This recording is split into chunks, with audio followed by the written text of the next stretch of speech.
يا مساء الفل وحلقة جديدة من بودكاست الكتابة فكرة. وحلقتنا النهاردة هي مراجعة لفيلم روكي الغلابة لدنيا سمير غانم ومحمد ممدوح ومحمد ثروت. التأليف لكريم يوسف وندى عزت والإخراج لأحمد الجندي. أحداث الفيلم بتدور حوالين رؤية أو روكي، البنت اليتيمة اللي اتربت على ممارسة الألعاب القتالية، وبعد ما كبرت الناس اللي حواليها حاولوا يلاقوا لها شغل في مجال الحراسات الخاصة، وده بالتزامن مع الوقت اللي منير بيدور لقريبه الدكتور ثابت بكر على حارس خاص يحميه علشان بيتعرض للخطر بسبب أبحاثه. فهل هتقدر روكي تحميه فعلا؟ ده اللي بنشوفه في الأحداث. فيلم روكي الغلابة وعودة دنيا سمير غانم للسينما بعد غياب 3 سنين من بعد فيلم تسليم أهالي مع هشام ماجد، وهي في الفيلم ده مشيت على النهج المعتاد بتاعها في أعمالها، خصوصا المسلسلات اللي هي أعمال عائلية جدا وتقدر تتفرج عليها بارتياحية مع عيلتك، وانت متأكد ان مفيش اي حاجة سيئة ممكن تبوظ تجربة المشاهدة، مع لمحة طبعا من نهج ديزني في أعمالها الأخيرة زي مسلسل جت سليمة ومسلسل عايشة الدور. ومسلسل جت سليمة وعايشة الدور نجحوا، على الرغم ان انا مش بحبهم قوي، بس هم نجحوا لكونهم مسلسلات عائلية قوي. فيلم روكي الغلابة فيلم لطيف مسلي عائلي جدا طبعا، ودي إيجابياته. الفيلم فيه حاجات كتير كويسة، محاولات أكشن كويسة، كوميديا كانت مؤثرة في بعض الأوقات، وكان فيه استعراض مميز من دنيا سمير غانم، ودي حاجة هي بتعرف تعملها، ودايما في كل عمل بيبقى الاستعراض إضافة إنه يكون حلو حتى لو مش مؤثر في الأحداث. بس أنا كان عندي شوية مشاكل مع الفيلم.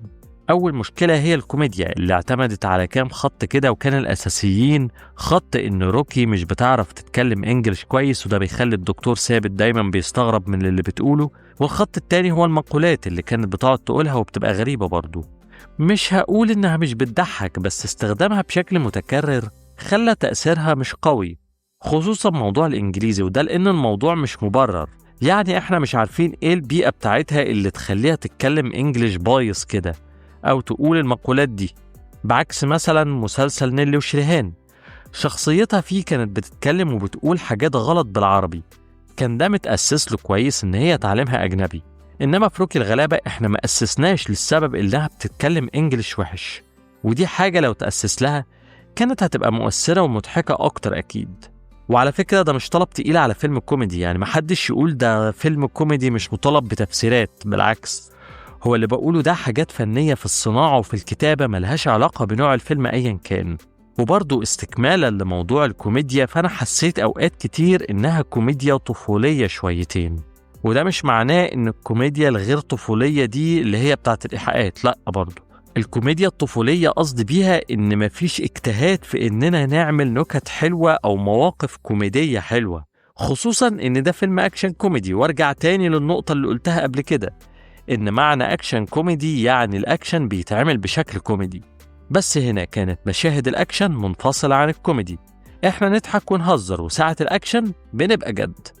إنما كمان قصة الكوميديا الطفولية ما أقدرش أقول إنها عيب، لأن الكوميديا بشكل عام هي شيء نسبي قوي، يعني اللي هيضحكني مش هيضحك غيري، والعكس صحيح. أنا ممكن حاجة ما تضحكنيش بس تخلي غيري مش قادر يمسك نفسه من الضحك. وفي الفيلم في ناس فعلا كانت بتضحك من قلبها، لكن بشكل عام أنا نوع الكوميديا ده حاسس إنه كان محتاج اجتهاد أكبر في تصميم المواقف، لأن الفكرة بتاعت الفيلم كانت نفسها بتضحك. دنيا سمير غانم بودي جارد لمحمد ممدوح، الفكرة بتضحك ويطلع منها كوميديا كتير، بس السيناريو راح للكوميديا الأسهل واللي تأثيرها ما كانش قوي على الأقل عليا، واستسهال الكوميديا ده خلى السيناريو ما يحاولش يغير فيها ومشي على نفس السكة طول الفيلم.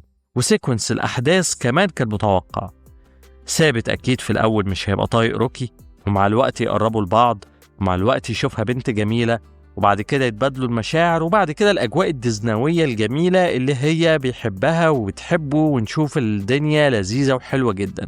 وده اللي حصل، وأكيد أي حد كان متوقعه من قبل ما يشوف الفيلم، فده مش حرق أحداث خالص. الأداءات التمثيلية كانت حلوة، بس أنا مستني من محمد ثروت بس إنه يغير في أدائه اللي بقى مؤخرا ابتدى يكون نمطي شوية.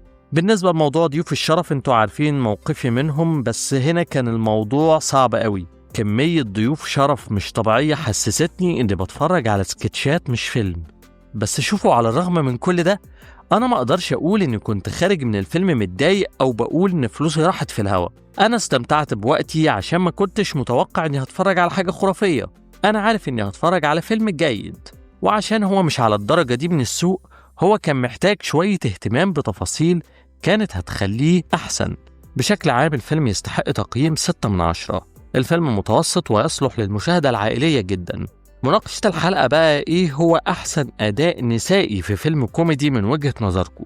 مستني رأيكم في الكومنتس، وشكرا على المشاهدة، وتابعوني على يوتيوب، فيسبوك، انستجرام الكتابة فكرة، واستنوني في الحلقات اللي جاية من البودكاست المفضل لي عشان بكلمكم فيه الكتابة فكرة.